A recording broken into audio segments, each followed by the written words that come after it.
Assalamu alaikum.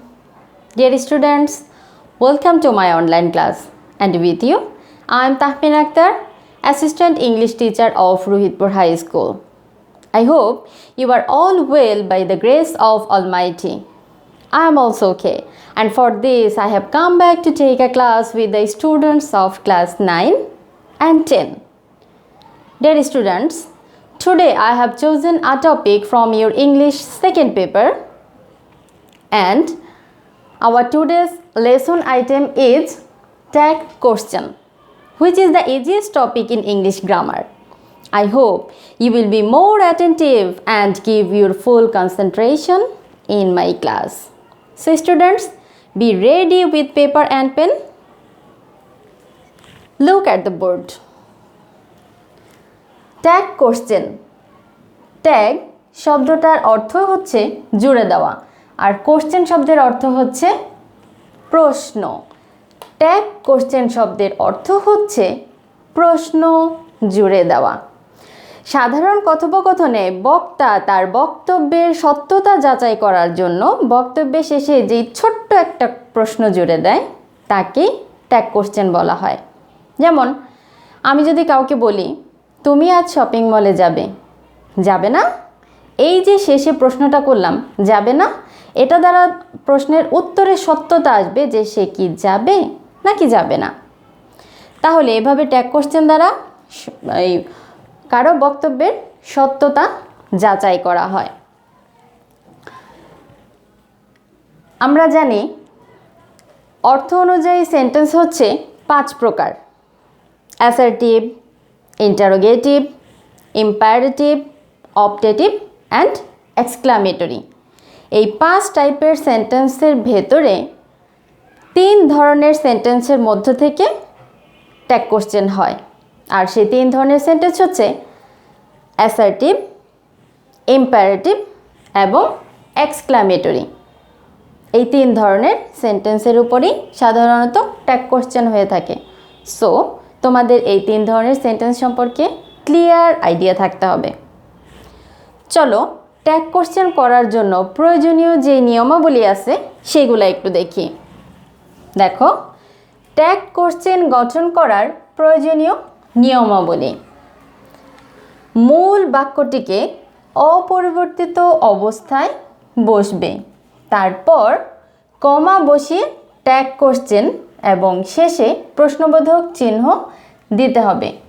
অর্থাৎ তোমাকে tag question করার জন্য যে সেন্টেন্সটা দেওয়া থাকবে সেটা তোমাকে প্রথমে তোমার অ্যান্সার স্ক্রিপ্টে অপরিবর্তিত অবস্থায় তুলতে হবে, তারপর একটা কমা ব্যবহার করতে হবে এবং ট্যাগ কোশ্চেন করার পর তোমাকে একটা কোশ্চেন মার্ক ইউজ করতে হবে। নেক্সট, মূল সেন্টেন্সটি অ্যাফার্মেটিভ সেন্টেন্স হলে নেগেটিভ ট্যাগ এবং মূল সেন্টেন্সটি নেগেটিভ হলে অ্যাফার্মেটিভ ট্যাগ বসাতে হবে। নিশ্চয়ই বুঝতে পেরেছো কথাটা। আমাদের প্রদত্ত সেন্টেন্সটি যদি অ্যাফার্মেটিভ হয় অর্থাৎ হ্যাঁবোধক কোনো বাক্য হয় তাহলে আমাদের ট্যাগ হবে নেগেটিভ, আর সেন্টেন্সটি যদি নেগেটিভ হয় তাহলে ট্যাগ কোশ্চেনটা হবে অ্যাফার্মেটিভ। নেক্সট, সাধারণত মূল বাক্যের সাবজেক্টের প্রোনাউনকে ট্যাগ কোশ্চেনের সাবজেক্ট হিসেবে ব্যবহার করতে হয়। আমাদের প্রদত্ত যে সেন্টেন্সটা থাকবে সেই সেন্টেন্সের যে সাবজেক্টটা থাকবে সেটাই আমাদের ট্যাগ কোশ্চেনেরও সাবজেক্ট হবে এবং সেটা অবশ্যই প্রোনাউন ফর্মে। তারপর ট্যাগ কোশ্চেন গঠন করার সময় অক্সিলারি ভার্বকে অপারেটর হিসেবে ব্যবহার করতে হয়। আমরা জানি ইংরেজিতে মোট 24টি অপারেটর আছে।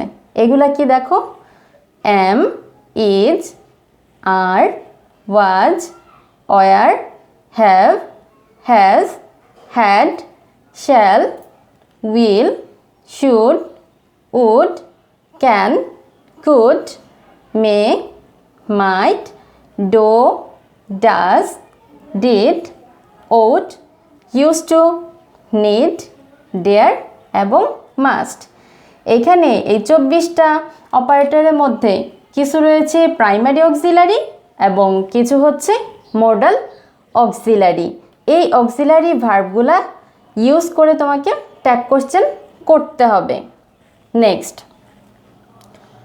কোনো সেন্টেন্সে অপারেটর না থাকলে মূল সেন্টেন্সের ভার্বটি প্রেজেন্ট ফর্মে থাকলে ডু অথবা ডাজ এবং পাস্ট ফর্মে থাকলে ডিডকে অপারেটর হিসেবে ব্যবহার করতে হবে। তাহলে যদি আমরা অপারেটর না পাই তাহলে ভার্বের যদি প্রেজেন্ট ফর্ম থাকে তাহলে আমরা ডু অথবা ডাজ ইউজ করব, আর যদি পাস্ট ফর্মে থাকে তাহলে সেটার জন্য ডিড ইউজ করব।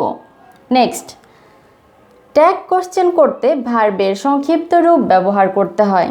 ভার্বের সাথে নট ব্যবহার করে সংক্ষিপ্ত আকারে, that means contracted form of verbs লিখতে হবে। ডিয়ার স্টুডেন্টস, এখানে তোমরা একটা কথা অলরেডি নতুন পেয়েছো, সেটা হচ্ছে কন্ট্রাক্টেড ফর্ম। তোমরা কিন্তু এখনও কন্ট্রাক্টেড ফর্মটা জানো না। Look at the board.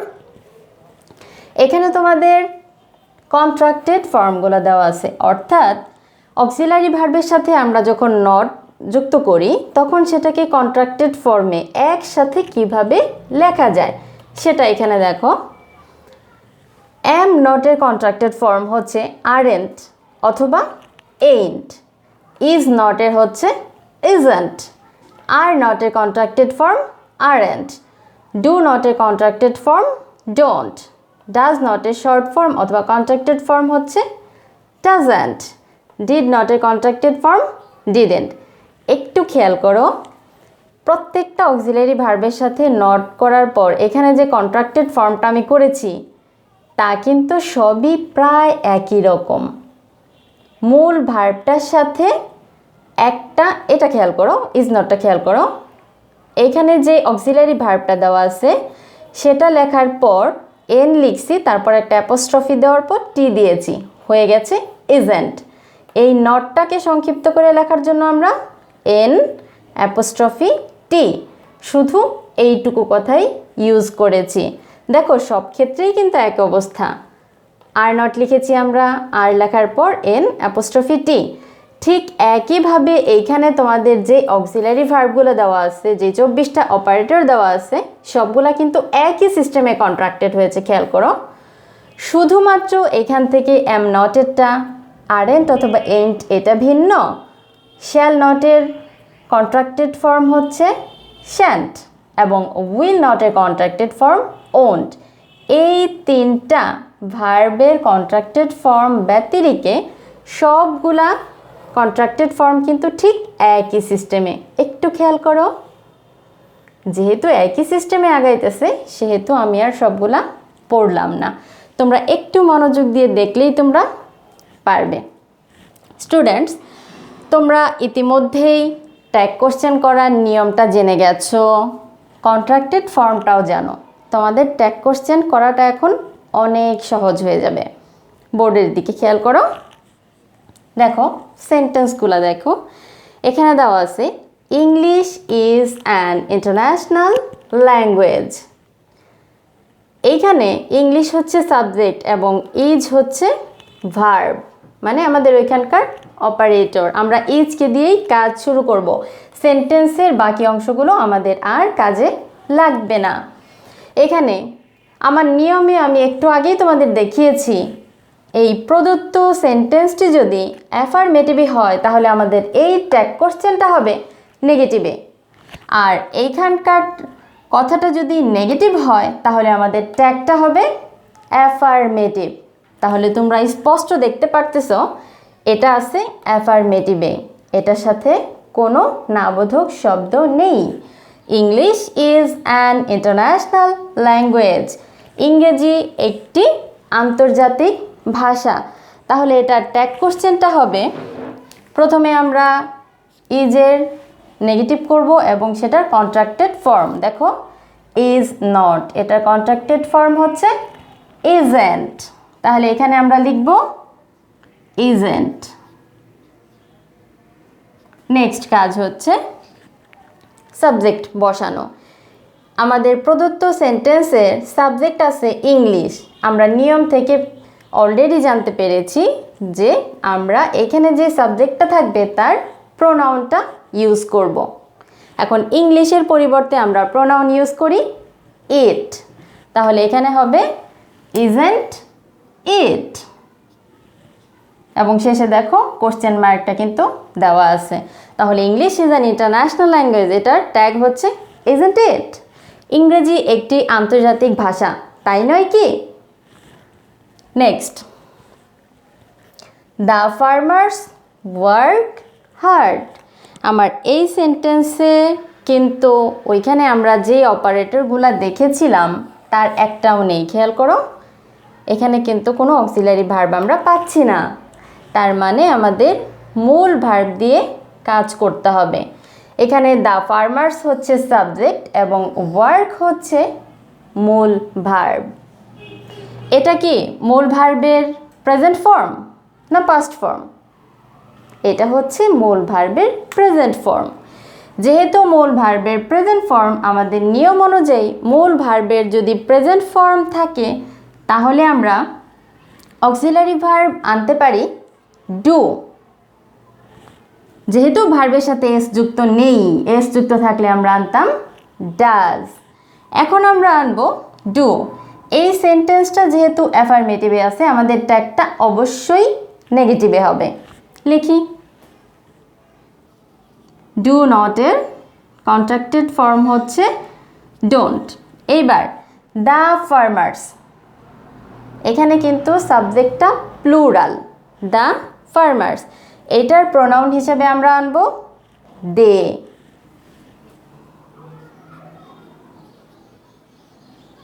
Clear? Next, she feels delighted. এখানে শি সাবজেক্ট এবং ফিলস হচ্ছে ভার্ব, প্রিন্সিপাল ভার্ব, এবং প্রিন্সিপাল ভার্বের সাথে একটা এস যুক্ত আছে।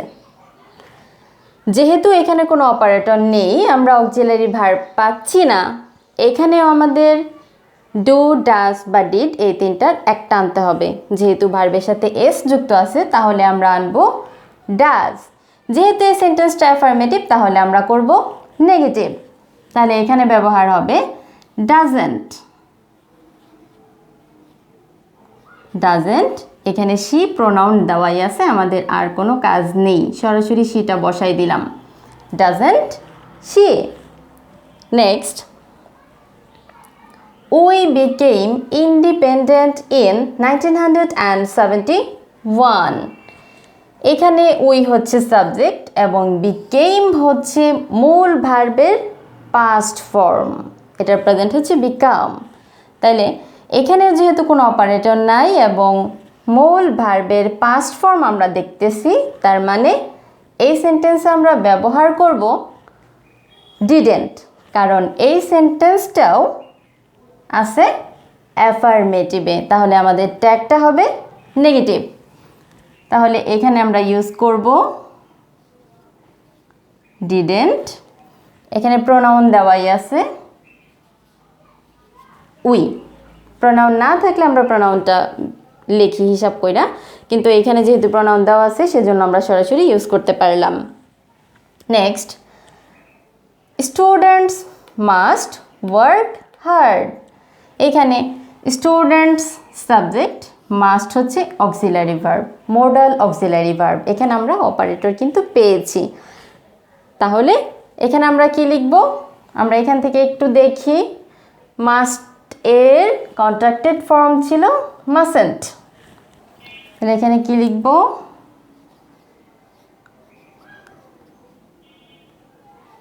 মাস্টেন্ট। স্টুডেন্টস, স্টুডেন্টস হচ্ছে প্লুরাল নাম্বার, এটা একটা প্লুরাল সাবজেক্ট। তাহলে এখানে আমরা প্রোনাউন হিসেবে ব্যবহার করব দে। ওকে, পরের সেন্টেন্স দেখো। The moon shines at night. এখানে সাবজেক্ট হচ্ছে দ্য মুন এবং ভার্ব হচ্ছে শাইন্স। তাহলে শাইন্সের সাথে কিন্তু এস যুক্ত আছে, অপারেটর নাই কিন্তু মূল ভার্বের সাথে এস যুক্ত আছে। তাহলে আমরা নিঃসন্দেহে ব্যবহার করতে পারি ডাজ। যেহেতু অ্যাফার্মেটিভ সেন্টেন্সটা, আমরা ট্যাগ কোশ্চেনটা করব নেগেটিভে। তাহলে এখানে হবে ডাজেন্ট। এবার একটু একটু বেশি মনোযোগ দিয়ে খেয়াল করো। এখানে দেওয়া আছে দ্য মুন, যেহেতু ব্যক্তি না, তাহলে কিন্তু আমরা সাধারণত বস্তু হইলে বা ব্যক্তি না হইলেই সেটার প্রোনাউন হিসেবে আমরা ইট ব্যবহার করি যদি সেটা সিঙ্গুলার হয়। কিন্তু কিছু কিছু শব্দ আছে, যেমন মুন, আর্থ, নেচার, লাভ, মার্সি, অটাম, চ্যারিটি, লঞ্চ, এরকম আরও শব্দ আছে, বা স্ট্রেইন। এই শব্দগুলা সাধারণত নারী হিসেবে ব্যবহার হয়, মানে এটাকে স্ত্রীলিঙ্গ হিসেবে ধরা হয়। আর সেই জন্য এই শব্দগুলা যদি থাকে সেন্টেন্সের সাবজেক্ট হিসেবে, তাহলে আমরা এই শব্দের পরিবর্তে সাবজেক্ট ইউজ করব শি।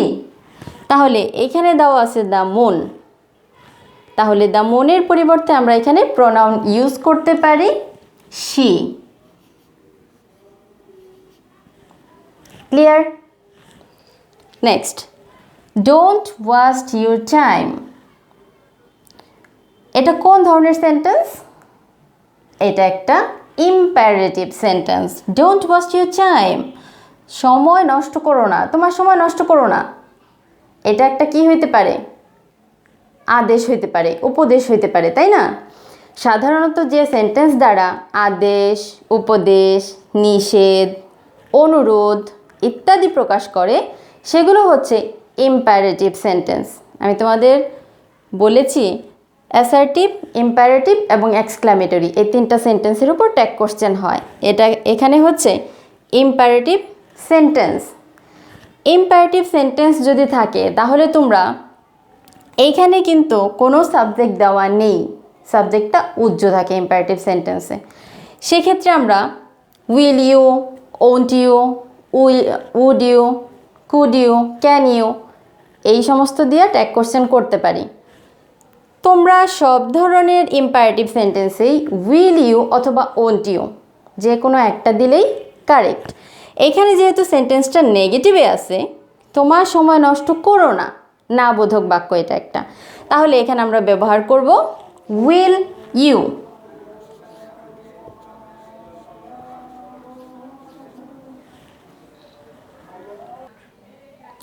নেক্সট সেন্টেন্সটা দেখো, Meena is having a birthday party in the afternoon. এই সেন্টেন্সে মিনা সাবজেক্ট এবং ইজ হচ্ছে অপারেটর হিসাবে আছে। তাহলে এখানে কি হবে? যেহেতু অ্যাফার্মেটিভ আছে, নেগেটিভ করব ইজেন্ট।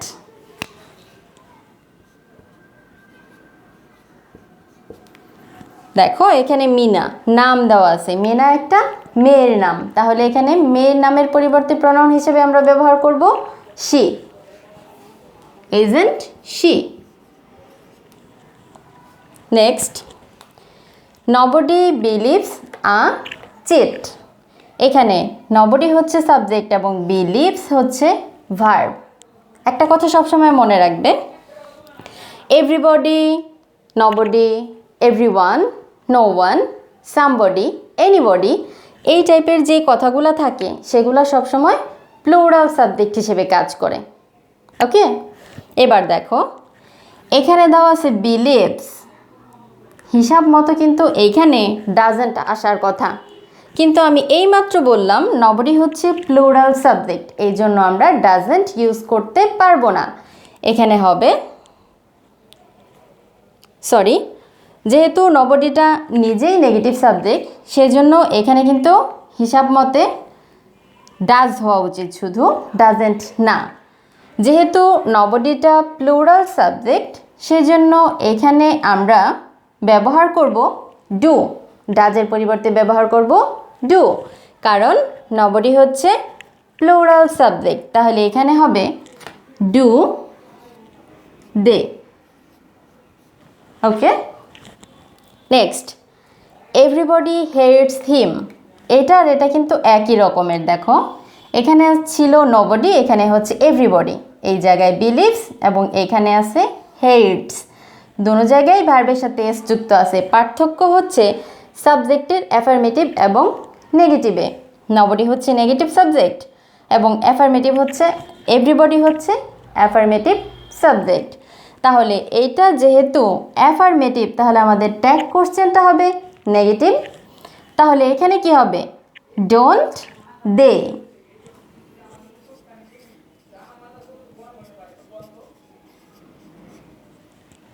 একটু সচেতনতার সাথে এই সেন্টেন্সটা করবা। তারপর দেখো, he can hardly succeed in life. এখানে হি সাবজেক্ট, ক্যান হচ্ছে অপারেটর, কিন্তু হার্ডলি এই শব্দটা হচ্ছে নেগেটিভ অর্থবোধক শব্দ। যেহেতু এটা নেগেটিভ অর্থবোধক, তার মানে আমাদের ট্যাগ কোশ্চেনটা অবশ্যই অ্যাফার্মেটিভে হবে। তাহলে এই সেন্টেন্সের অ্যাফার্মেটিভ কী হবে? ট্যাগ কোশ্চেনটা ক্যান হি।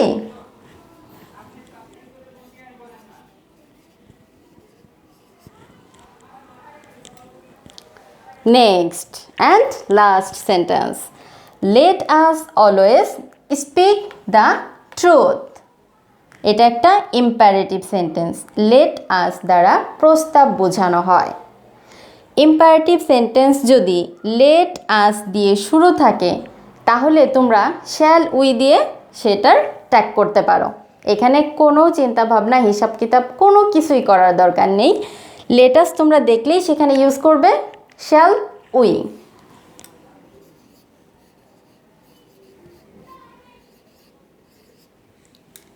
Okay?